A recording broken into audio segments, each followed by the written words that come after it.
Our parents told us it would be just another weekend camping trip. The kind of trip where we would roast marshmallows and sleep under the stars. But when we reached the forest, something felt different. Their voices were sharp, their faces unreadable. And before my sister and I could ask more questions, they were gone. The car engine faded into the distance, leaving us in the silence of the woods. At first, we thought it was a joke. We laughed nervously, calling after them, waiting for them to jump back from behind the trees. But the minutes stretched into an hour, and the truth pressed down on us. We had been left behind. Not for a moment, not for a prank, but abandoned. The forest grew darker as the sun began to sink behind the tall pines. Shadows stretched across the ground, and every sound of rustling leaves seemed louder. My sister clung to my arm, whispering that they would return soon. I tried to believe her, but even my own voice betrayed me when I promised it would be all right. We gathered sticks and tried to make a small fire, though neither of us knew what we were doing. Our stomachs growled and our throats were dry. The air was heavy with pine and damp soil, and there was a stillness that felt almost alive. It was then we heard it, a low, deep sound from somewhere beyond the trees, a growl that rumbled like thunder rolling close to ground. My sister froze, her eyes wide as she mouthed one word, "Bear." Branches snapped and leaves rustled as something massive pushed its way toward us. And then it stepped into the clearing. A grizzly, its fur thick and matted, its eyes dark and watchful. It was larger than anything I had ever seen in my life. The ground seemed to shake under its weight. We could not move. Every instinct told us to run, but our legs refused to obey. The bear lifted its head, sniffing the air, its breath loud in the cold evening. It was so close I could see the scar across its muzzle, a mark of battles long past. My sister gripped my hand so tightly it hurt. I whispered to her not to move, not to make a sound. But the bear kept coming closer, its massive paws pressing the earth with terrifying power. And in that moment, as fear surged through me, something else stirred inside me. A question louder than the growl of the beast. Why had our parents left us here? Why had they abandoned us to face this? The grizzly stopped just a few feet away. Its dark eyes locked on us, and the silence of the forest wrapped around us like a noose tightening with every breath we took. The grizzly stood still, as if weighing its decision. Its breath rose in slow, heavy clouds in the fading light. My sister clung to me, trembling, but silent. I could feel her heart racing through her grip. The bear lowered its head and sniffed again, the sound echoing like a drumbeat through the clearing. I wanted to close my eyes and disappear, but something told me to stay awake, to keep watching. Every second stretched into forever as the massive animal shifted its weight. The silence of the forest deepened until all I could hear was the rush of blood in my ears. Then the bear let out a low grunt and turned its head toward the trees. It moved a step sideways, its muscles rippling under thick fur. For a moment, I thought it would leave us, but then its eyes flicked back to mine, sharp and steady, as if it could read the fear on my face. My sister whispered my name so softly, I almost thought I imagined it. She asked what we should do. I had no answer. My throat was too dry, my voice caught somewhere between terror and resolve. I only squeezed her hand tighter and tried to stand a little taller, though my knees shook. The grizzly shifted again, taking another slow, deliberate step closer. The earth quivered with each move. I could smell the wild musk of its coat mixed with the damp pine air. It was no longer just an animal in front of us. It was something ancient, something that belonged to the forest in a way we never could. The trees behind us swayed in the wind, and I wondered if our parents were somewhere out there watching us from shadows. Had they planned this? Had they known the danger waiting in these woods? The questions clawed at me, but no answers came, only the steady presence of the grizzly towering before us. My sister squeezed my hand again and whispered not to let go. I nodded, though I was not sure if I had any strength left to keep that promise. The bear let out another rumble, deep and steady, like the ground itself was speaking to us. And just as the weight of fear threatened to crush us, completely a sound broke through the forest. A sharp crack, like a branch snapping somewhere beyond the trees. The bear froze, its ears twitching, its massive head swinging toward the noise. I held my breath, waiting for what would emerge from the shadows. The grizzly kept its head turned toward the sound, its body tense and ready. My sister gripped my arm so hard her nails dug into my skin. I could feel her trembling, but I dared not move. The forest seemed to hold its breath with us as we waited. Another crack came louder this time, followed by the faint crunch of footsteps on dry leaves. The bear swung its head back to us, then toward the trees again, caught between two choices. My chest tightened as I prayed silently that whatever approach would draw its attention away from us. The footsteps grew nearer, steady and deliberate. Branches swayed and shadows shifted until a figure began to form between the trees. At first, I thought it might be our parents returning at last. But the outline was too tall, too broad, and the movement was cautious like a hunter, not a parent. The grizzly snorted its breath heavy in the cool night air. It lowered its body slightly as if preparing for something. My sister buried her face against my shoulder, whispering that she wanted to go home. Her words broke against me like waves against stone, helpless and desperate. The figure stepped fully into view. It was a man. Rugged clothes torn at the edges, a long stick gripped in his hand. His face was shadowed, but his eyes glimmered with something sharp and knowing. He stopped when he saw us, and the grizzly between us, his posture steady, unafraid. The bear shifted its weight again, snorting louder this time. It took a step back, then another, its gaze locked on the man. For the first time since it had appeared, the beast seemed uncertain. The man raised his stick slightly, but did not swing. Instead, he made a low sound in his throat, a call, or command I could not understand. The bear let out a deep growl that rumbled to the clearing, but it did not advance. It stood frozen, caught in some silent standoff. My sister whispered, asking who he was. I had no answer. I could only watch as the stranger and the grizzly held each other's gaze. The forest was still yet thick with tension, every tree, every shadow leaning closer to witness what would happen next. The man did not flinch. His eyes stayed locked on the grizzly, as though he had faced such danger before. He shifted the stick in his hand, pressing it against the ground with slow purpose. The grizzly huffed and shook its massive head, the sound of its breath heavy and sharp. I held my sister, close, whispering for her not to move. She nodded, though I could feel her shaking harder with each passing second.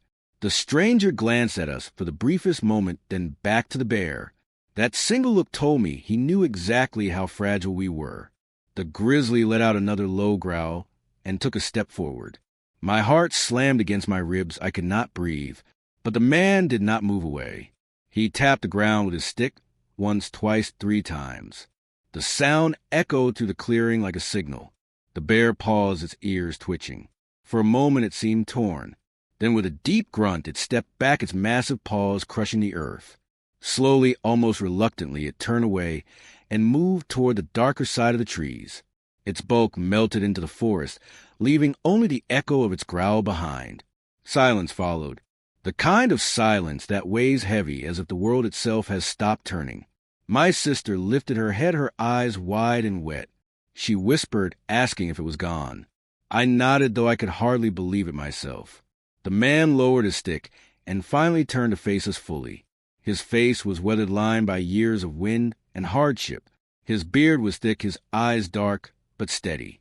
There was something about him that seemed older than the forest itself. He asked us in a low voice why we were here alone. The question hung heavy because I did not know how to answer. Shame, anger, confusion, all tangled inside me. I looked at my sister, then back at him. The words caught in my throat, but somehow I forced them out. Our parents left us, I whispered. The man studied me, his eyes narrowing not in anger, but in something deeper.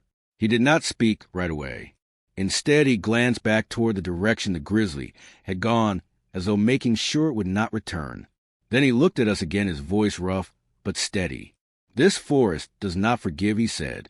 You should not be here without protection. His words struck me like a stone, because in that moment I realized what our parents had truly done.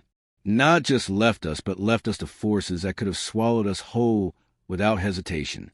My sister clung to me again, whispering, what will we do now? I had no answer. The stranger waited, his eyes watching us, as though deciding if we were worth saving. The night deepened around us, and the trees whispered in the wind, as if urging him to choose. The stranger finally stepped close to the sound of his boots pressing into the earth, steady and sure.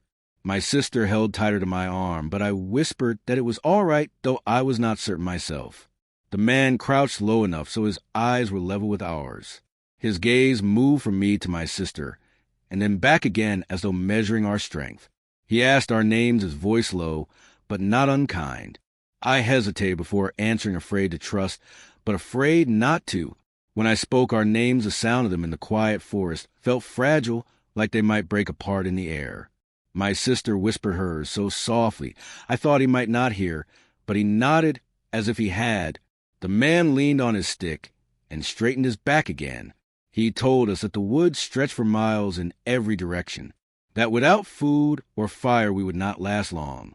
His words chilled me more than the night air, because I knew he was not warning us. He was telling us a truth he had seen many times before. My sister whispered, asking if he would help us. The man studied her face for a long moment. Then he said only this: "If I lead you out, you must walk without complaint and without fear. Fear is what calls the beast back." I swallowed hard and nodded. My sister nodded too, though her small voice trembled when she promised. The man turned away and started walking into the darker part of the forest. For a moment, I did not move. I wondered if following him was as dangerous as staying behind. But the sound of the trees creaking around us and the memory of the grizzly's eyes made the choice for me. We followed. The forest seemed to change as we walked. The air grew colder, the shadows deeper. I tried to keep track of the direction, but every tree looked the same, every path swallowed the last. The man walked with certainty, as if the woods themselves whispered the way to him. After what felt like hours, he stopped suddenly and raised his hand. We froze. In the stillness, I heard it too. The crunch of leaves, the faint snap of a twig. Someone was moving in the distance, following us slowly, carefully. The man tightened his grip on the stick. His eyes narrowed into the darkness. He whispered that we were not alone, and this time was not a bear. The forest seemed to close in around us. The man kept his body angled between us, and the sound his hand steady on the stick. My sister pressed herself against me, her breath shallow and quick. I could feel her fear pulsing through her grip, but I dared not speak. The footsteps grew clearer. Not heavy like the grizzly, but careful, deliberate, as if whoever moved knew how to stalk through the trees. The man tilted his head, listening, his eyes sharp and alert. He motioned for us to stay low and silent. I crouched down, pulling my sister with me, the earth damp beneath our knees. From the shadows, a shape began to form. At first, only a flicker between the branches, and clearer with each step closer. A figure taller than the man, leaner, wrapped in a coat that brushed the ground. The hood was pulled low, so I could not see the face, only the glint of eyes catching what little light the forest gave. The man spoke first, his voice steady. "Why are you here?" The figure stopped only a few paces away. The silence stretched before an answer came. The words were slow, almost a whisper. "I might ask you the same." The man shifted his stance, ready to raise a stick if he needed. He told the figure that the woods had rules, and those who broke them paid dearly. The figure gave a low laugh that carried no warmth. Then it said that rules did not matter because the forest belonged to no one, and it always took what it wanted. My sister buried her face against my shoulder, her small body shaking. I tried to stay still, but my mind raced. Who was this stranger, and why did they feel more dangerous than the bear itself? The man did not back down. He asked the figure what it wanted. The answer came quick, sharp. The children. The word sliced through the night and left me frozen. My sister gasped softly, but the sound was enough to draw the figure's attention fully onto us. The man raised his stick higher, his voice rougher now. "You will not touch them." The forest went silent again. Even the wind seemed to pause. And I knew whatever came next would decide if we made it through the night. The figure took a slow step forward, the leaves crunching softly beneath its boots. Its eyes never left us, and though its face was shadowed, I felt its stare cutting straight through the dark. My sister clung tighter, whispering my name, but her voice was so faint it almost vanished into the air. The man stood tall, his grip on the stick unshaken. He told the figure to turn back, that the forest had already chosen its dangers tonight. The figure tilted its head slightly as if amused by his words. Then it spoke again, its voice low, but edged with something cold. "The children do not belong to you." The man shifted his weight, just enough to block us fully from view. His shoulders squared, his presence unyielding. He said the children had been abandoned, but now they were under his watch. And if the forest itself tried to claim us, it would have to fight him first. The figure laughed again, a hollow sound that rattled the silence between the trees. Then it stepped close to the hood, falling back just enough for me to see the pale lines of a face weathered and thin. The eyes gleamed with something I could not name, not hunger, not anger, but a strange mix of both. My sister buried her face against me, whispering over and over for the man not to leave us. I held her tighter, wishing I could make the same promise, but knowing I had no power to keep it. The figure lifted a hand, pointing straight toward us. The gesture felt like a command, not a request. The man's voice grew louder, firm, and steady like thunder without storm. He told the figure to leave while it still could, because the forest may not forgive a second chance. The tension grew heavy, pressing on my chest. The trees around us swayed, though there was no wind. The night air thickened, as if the forest itself was waiting for the next move. The figure lowered its hand slowly, but its eyes stayed locked on us, unblinking. Then it spoke again, softer this time, almost like a whisper carried by the branches. They were left here for a reason, and the one who left them will come back before the dawn. The words sank deep, colder than the air. My heart pounded as questions rushed through my mind. Why had our parents abandoned us here? And what did this figure mean that they would return? The man did not lower his guard. His body stayed between us, and the figure like a wall that would not move. But I could see the shift in his eyes, the weight of those words settling into him. My sister whispered, asking if it was true, if our parents would come back. I had no answer, my throat too tight to speak. The figure took another step, closer, the pale edges of its face clearer in the dim light. It spoke again, its voice curling like smoke through the trees. They are not lost children, they are offerings, left for the forest to decide. My stomach twisted at the word offerings. My sister clung harder, her breath sharp against my shirt. I wanted to shout to tell the figure to stop, but fear sealed my lips shut. The man finally spoke, his voice a steady growl. If the forest demands something, it will not be these children.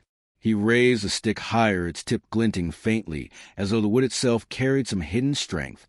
The figure tilted its head again, and for a moment it seemed to waver, caught between defiance and retreat.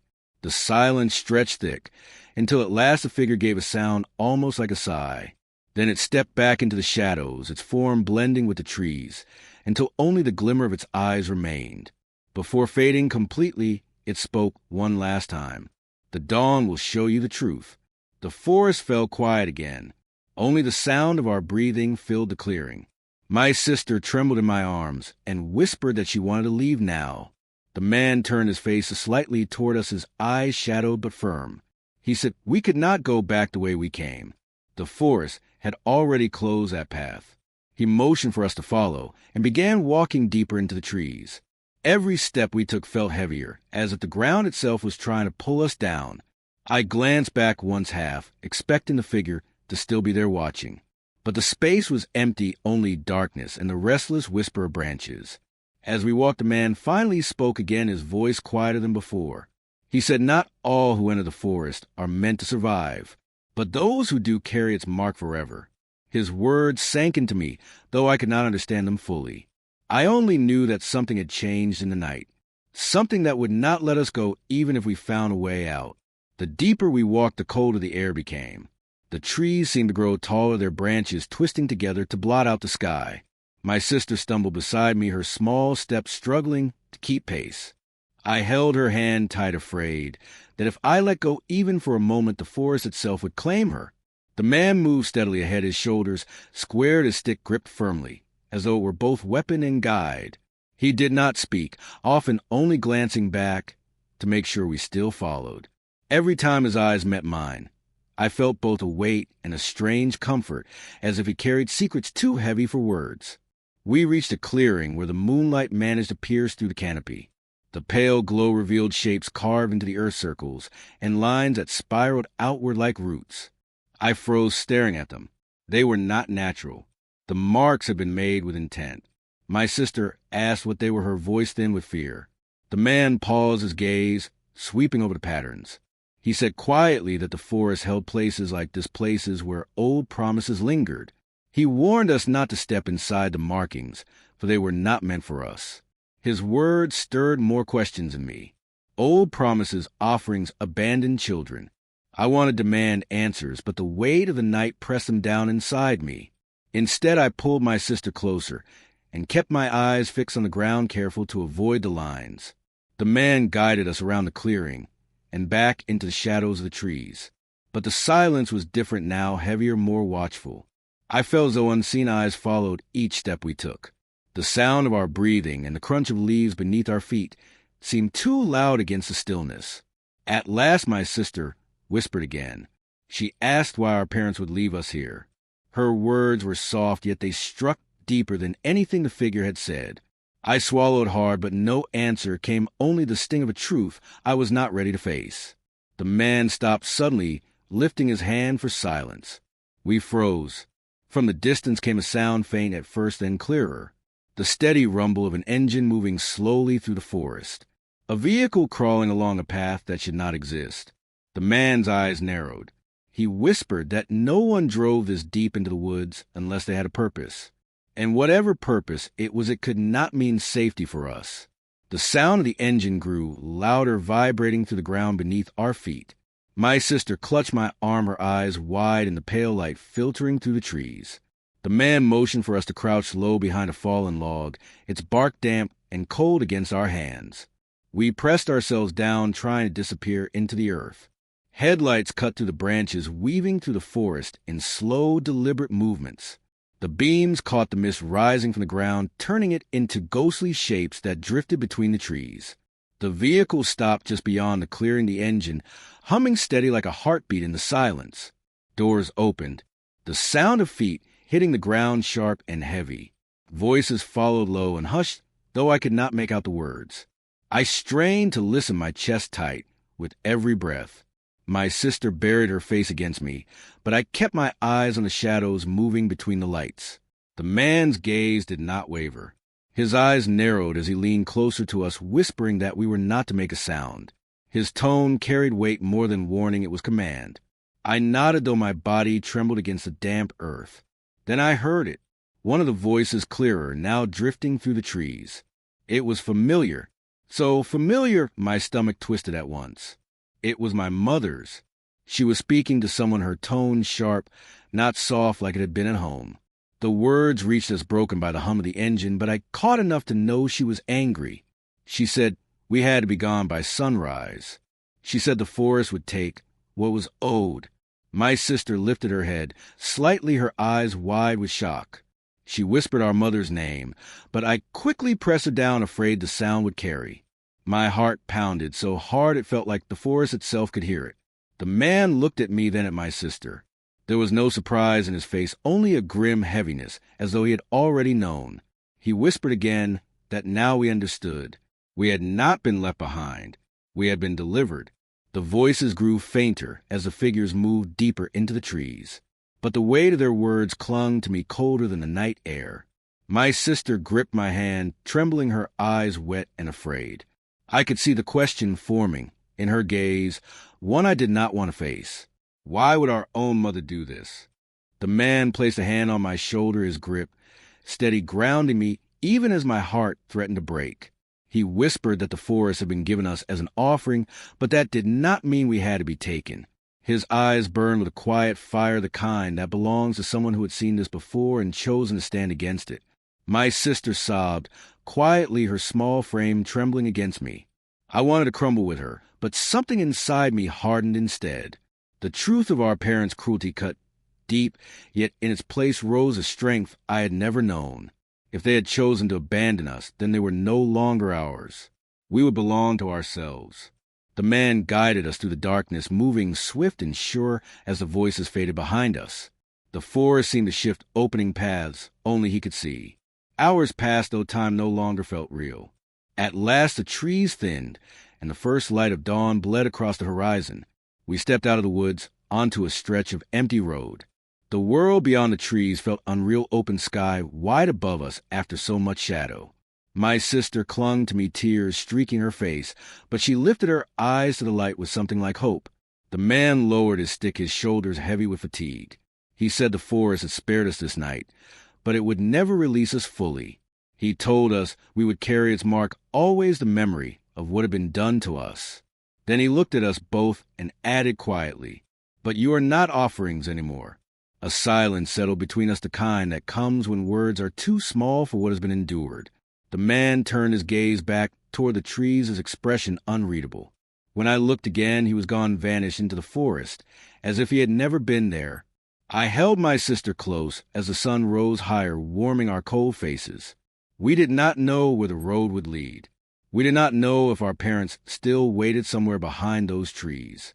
But we walked forward together step by step, because whatever waited ahead could not be worse than what we had left behind. And as the forest receded in the distance, I whispered to my sister, "We survived. We are free.